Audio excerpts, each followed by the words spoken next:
দেখছেন কলকাতা টিভি, আপনাদের সঙ্গে রয়েছে আমি অভিক। শুরু করছি সংবাদ 7 দিন। এই মুহূর্তের বড় খবর দেব, সুপ্রিম কোর্টের নির্দেশে দাগিদের তালিকা প্রকাশ করেছে এমনটাই বললেন ব্রাত্য বসু। সুপ্রিম কোর্টের নির্দেশে দাগিদের তালিকা প্রকাশ করেছি, আজও দাগিদের তালিকা প্রকাশ হবে এমনটাই কিন্তু জানিয়েছিলেন ব্রাত্য বসু। স্বচ্ছতার সঙ্গে পরীক্ষা হয়েছে, যেভাবে পরীক্ষা নেওয়া হয়েছে তার নজির দেশে নেই।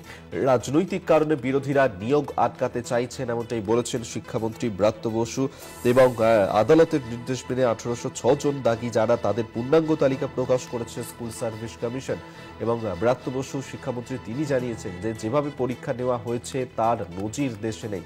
রাজনৈতিক কারণে বিরোধীরা নিয়োগ আটকাতে চাইছেন এমনটাই কিন্তু মন্তব্য করেছেন তিনি। এবং বিধানসভা ভোটের আগে নিয়োগ আটকাতে চাইছেন বিরোধীরা, এই বক্তব্য শিক্ষামন্ত্রী ব্রাত্য বসু। কি বলেছেন ব্রাত্য বসু শুনব। বিরোধীরা তো এই ধরনের চেষ্টা চালাবেই যাতে তৃণমূল কংগ্রেস সরকার, মাননীয় মুখ্যমন্ত্রী মমতা বন্দ্যোপাধ্যায় সরকার যাতে নিয়োগটা করতে না পারে। সেটা বিরোধীদের দিক থেকে যারা চেষ্টা করছেন সেটা বিরোধীদের কাজ। আমাদের কাজ নিয়োগ দেওয়া, আমরা সেটা এবং স্বচ্ছতার সঙ্গে দেওয়া। আর সেন্ট্রাল তো আমাদের মিড ডে মিলের যে বকেয়া টাকা, সেই টাকাটাই দেয়নি।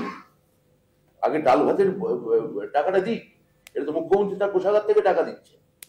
ডাল ভাতের টাকাই কেন্দ্রীয় সরকার দেয়নি, তবে তো ডিমের টাকা। আমার মনে হয় না যে ডিম টাকা দেওয়ার ব্যাপারে কেন্দ্রীয় সরকার খুব দেবেন, কারণ ওরা তো গোটা ভারতবর্ষ কিন্তু নিরামিষ খাওয়াতে চাইছে। মামলা সহজ জবাব হবে। এখন আমি মনে করি না যে মানে বিচারক ভেদে বা কোর্ট ভেদে আইন পাল্টায়, যদি না কোনো বিচারকের নির্দিষ্ট রাজনৈতিক পক্ষপাত এবং অভিসন্ধি থাকে। আমাদের রাজ্যে এই ধরনের রাজনৈতিক পক্ষপাত বা বায়াস বা অভিসন্ধি বা রাজনৈতিক কোন উদ্দেশ্য আমরা কারো কারো ক্ষেত্রে দেখেছি, এটা পরবর্তী ক্ষেত্রে প্রমাণিত হয়েছে।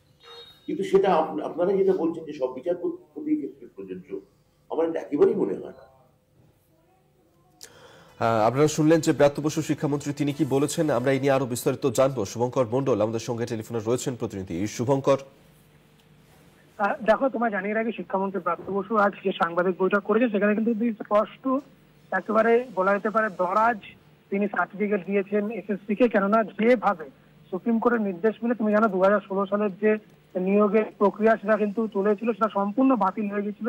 এবং স্বাভাবিকভাবে নতুন করে যে পরীক্ষা হয় 2025-এ, সেটি যাবতীয়টা কিন্তু তার বিধি থেকে শুরু করে যাবতীয় তার প্রক্রিয়া, তার নিয়োগ থেকে শুরু করে, এবার তোমায় জানিয়ে রাখি যে লিস্ট যোগ্যতার তালিকা প্রকাশ 15,403, সেই সঙ্গে অযোগ্যতার তালিকা প্রকাশ 1806, এই যাবতীয়টা কিন্তু সুপ্রিম কোর্টের নির্দেশ মেনেই এসএসসি করেছে। এবং শুধু তাই নয়, দেশের মধ্যে এমন কোন নিয়োগ সংস্থা যারা কিন্তু তাদের ওএমআর শিটের প্রত্যেক নকল বা কার্বন কপি সেটি পরীক্ষার্থীদের হাতে তুলে দিয়েছে। শুধু তাই নয়, অ্যান্সার কি চ্যালেঞ্জ করার জন্য যে অ্যান্সার কি বা উত্তরপত্র সেটিকে ওয়েবসাইটে আপলোড করা, এই যাবতীয় কাজগুলো করেছে, যেটা কিন্তু শিক্ষামন্ত্রী মনে করেন এটি নজিরবিহীন সারা দেশে। স্বাভাবিকভাবেই কিন্তু তিনি জানিয়েছেন যে সুপ্রিম কোর্টের নির্দেশ মেনে যাবতীয়টা করা হয়েছে এসএসসি তরফ থেকে। মামলা তো চলতেই থাকবে, কিন্তু যে কাজ চলছে সেই কাজ কিন্তু থমকে যাওয়া ঠিক নয়। ফলত সেই ক্ষেত্রে এই যে নিয়োগের যে প্রক্রিয়া যেটি চলছে, পরবর্তীতে যা যা নির্দেশ আসবে সেগুলো দেখে নেওয়া হবে।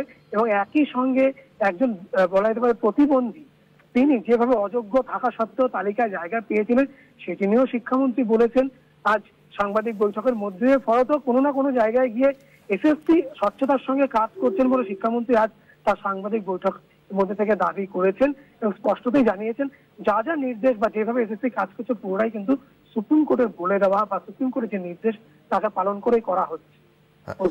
শুভঙ্কর, তুমি আমাদের সঙ্গে থাকো।